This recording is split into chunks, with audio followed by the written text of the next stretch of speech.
Күлөнбеков Кайып Ешимович, Улуттук банктын төрагасынын орун басары. Сөз баяндамачыга берилет. Бактияр Жеңишбек, сөз сизде.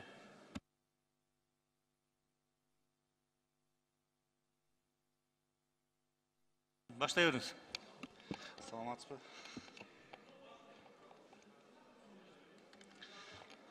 Саламатсызбы, урматтуу Нурбек Өмүрбекович, урматтуу депутаттар. Акыркы учурда социалдык фонд пенсиялык топтоолорду инвестициялоодо консервативдик саясат жүргүзүүдө. Анткени камсыздандырылган адамдардын пенсиялык топтоо каражаттарын сактоонун маанилүүлүгү алардын кирешелүүлүгүн жогору турат. Топтолгон пенсиялык активдердин 100%-ын мамлекеттик баалуу кагаздар жана коммерциялык банктардагы депозиттер сыяктуу салттуу финансылык инструменттер ээлейт. Ал эми пенсиялык системанын өнүгүшү жана пенсиялык топтоолордун өлчөмүнүн өсүшү акырындык менен кирешелүүлүк инструменттерди мындан ары да кеңейтүү зарылчылыгына алып келатат. Ушуга байланыштуу жана пенсиялык топтоо каражаттарын көбөйтүү максатында Кыргыз Республикасынын социалдык фонду пенсиялык топтоолорду баалуу металлдар, чет өлкө валюталарына жана Кыргыз Республикасынын Улуттук банкынын баалуу кагаздарына жайгаштыруу аркылуу финансылык инструменттердин тизмегин кеңейтүүнүн сунуштап жатат.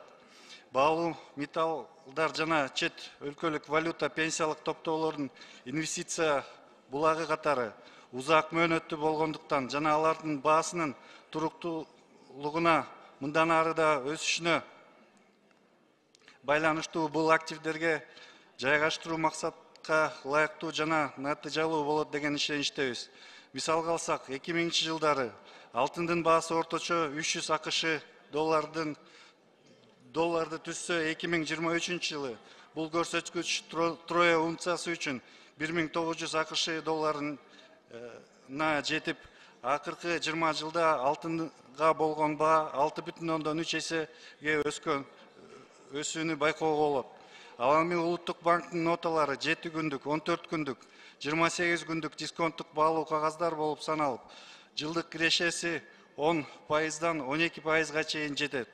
Акыркы 10 жылда эле Улуттук банктын 7 күндүк дисконттук баалуу кагаздарын орточо кирешелүүлүгү 1,7 эсеге, 28 күндүк дисконттук баалуу кагаздары орточо кирешелүүлүгү 2,7 эсеге өскөн.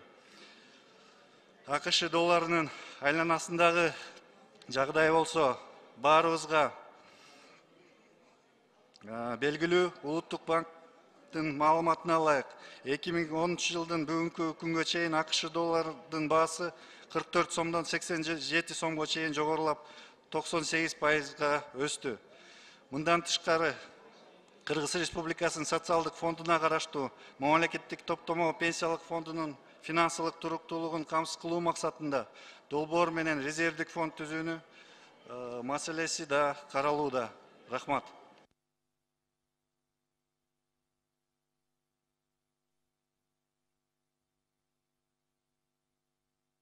Бүттүңүзбү? Докладыңызды. Доклад бүттү, урматтуу депутаттар. Биринчи окуудан каралып атат. Суроолор болсо жазылсаңыздар болот. Аппарат таблону ачып коюңуздар. Экинчи микрофон. Урматтуу төрага, биз бул маселени өткөндө карап кайра жибергенбиз. Бул мыйзамга Улуттук банк каршы чыккан. Соцфонддун акчасында булар алтын алган атат. Бул алтынды алып алып эмне кыласыңар?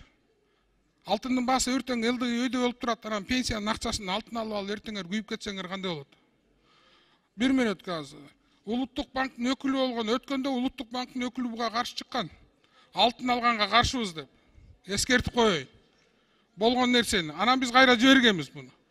Алтынды мыйзамдар боюнча бир гана Улуттук банк ала алат. Улуттук банк сактай алат, потому что анын резерв сактай турган жери бар. Бул кишилер эртең каяка сактайт? Улуттук банктын өкүлү болсо жооп берип койсун, эгер сиз уруксаат берсеңиз. Ушул мыйзамга өткөндө Улуттук банк каршы чыккан. Рахмат. Бу жерде жооп бербейт, анткени процедурныйга, анткени биякта жазылып атат. Аларды сыйлайлы, алар жазылган боюнча кетебиз андачы. Адакан Кимзанбаевич, отуруп эле сурооңуз сиздики экен, биринчи баштай бербейсизби?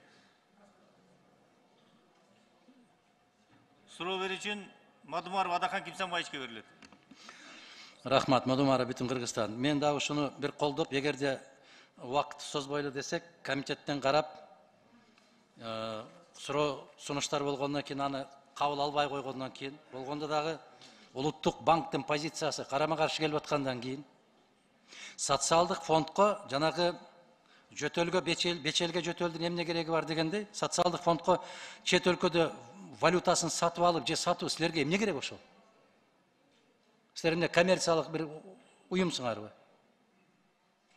Төрага сизге суроо берип атам. Жооп бере берейин. Адахан Кимсанбаевич, саламатсызбы? Бул жерде Улуттук банктын өкүлү отурат. Улуттук банк менен сүйлөштүк.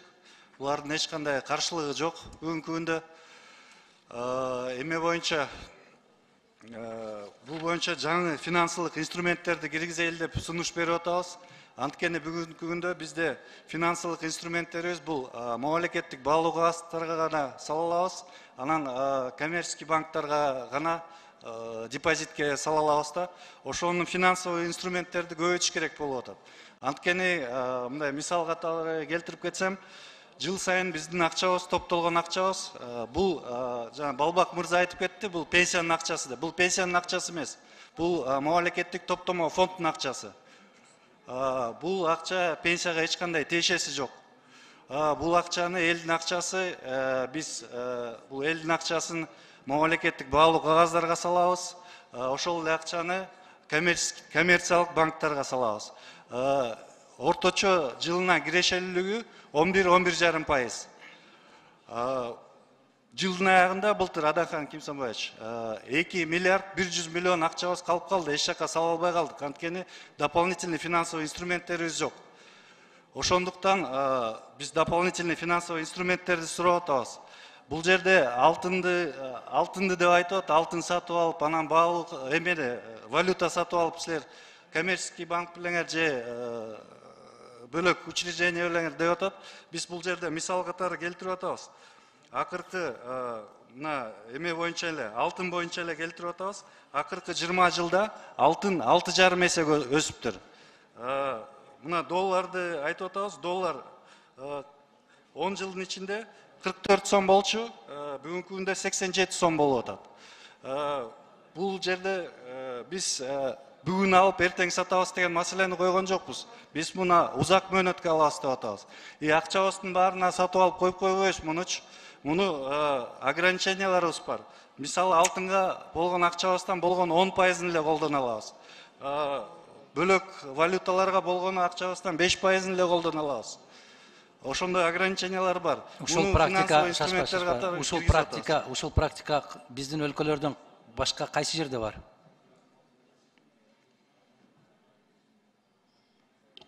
Бул практика бардык жерде бар. Мисалы валюта же алтын болобу Арменияда бар, Казакстанда бар, башка мамлекеттерде мамлекеттик эмес пенсиялык фонддор, мамлекеттик пенсиялык фонддордо топтомо бөлүгү болсо, алар сөз жок, ушундай же валютага салынат, же алтынга салынат, же акцияларга салынат. Бул баягы инвестициялык портфелге жараша болот да. Жарайт, сиз төрага, мен сизге суроо берип атам.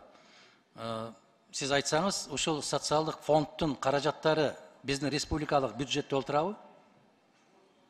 Социалдык фонддун каражаттары республикалык бюджетте отурбайт. Социалдык фонддун бюджетинде отурат бул. Караңыз эми. Эмне үчүн министрлер кабинетинин төрагасы сиздин акчаңызды кошуп айтып атат мамлекеттик бюджет катарында? Бул биздин акчабызды кошуп айткан жок. Бул жана Айланайын, сиз Кыргызстанда жашайсызбы? Сиздин каражатыңызды, сиздин соцфонддун акчасын кошуп туруп, көбөйтүп, оозго батырып айтып атат. Баланча болду, баланчага өстү деп. Консолидированный бюджетте. Бул жерде акча экиге бөлүнөт да. Соцфонддун акчасы бар, анан мамлекеттин акчасы бар.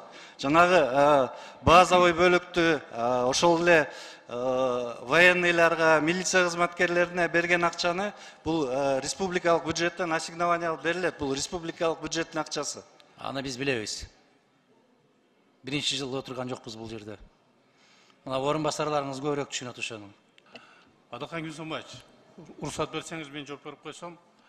Консолидированный бюджетке социалдык фонддун камсыздандыруу төлөмдөрү гана кирет. Вот. Биздин алган ассигнованиябыз, ошону пенсия кылып таркатканыбыз консолидированный бюджетке кирбейт. Аны кабиннин төрагасына айтасыз, мага эмес. Консолидированный бюджетте эсептештин өзү принципи ушундай. Аны сиз сезип атасызбы? Сиз тажрыйбалуу кишисиз го. Баштан бери, жаш кезиңизден бери иштейсиз. Консолидированный бюджетке соцфонддун акчасын кошуп айтып атканын сиз угуп атасыз да, Кыргызстанда жашайсыз да. Консолидированный бюджетке бул өзү кошулуш керек. Бул бюджеттин кодексте дагы ушинтип жазылган. А социалдык фонддун каражаты өзүнчө туруш керек да, бул накопительный фонд. Бул накопительный бул жерге кирбейт. Камсыздандыруу төлөмдөрү гана кирет. Кечирип койгула. Башынан бери социалдык фонд ушундай болуп бөлүнүп келген. Керек болсо, Каржы министрлигине суда берип келген. Учурунда, кезинде.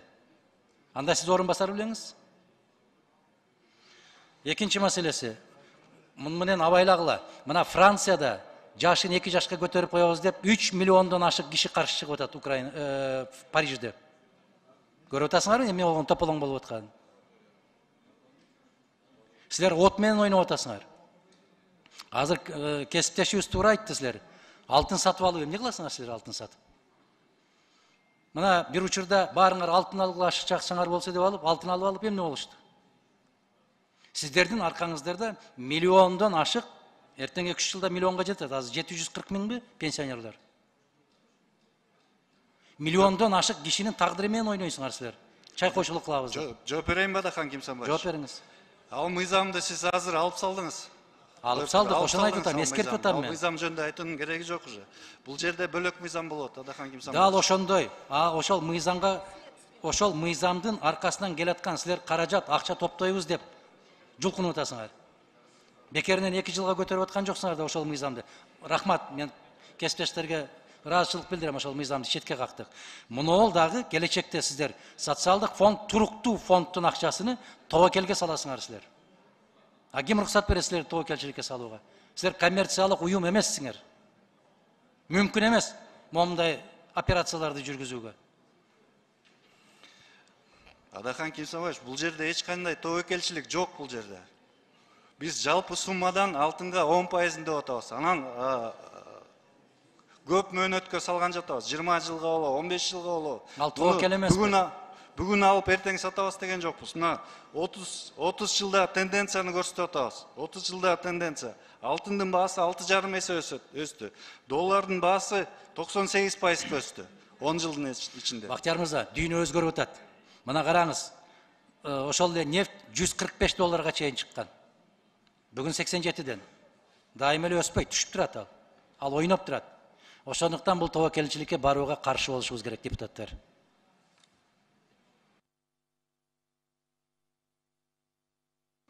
Рахмат, кийинки сөз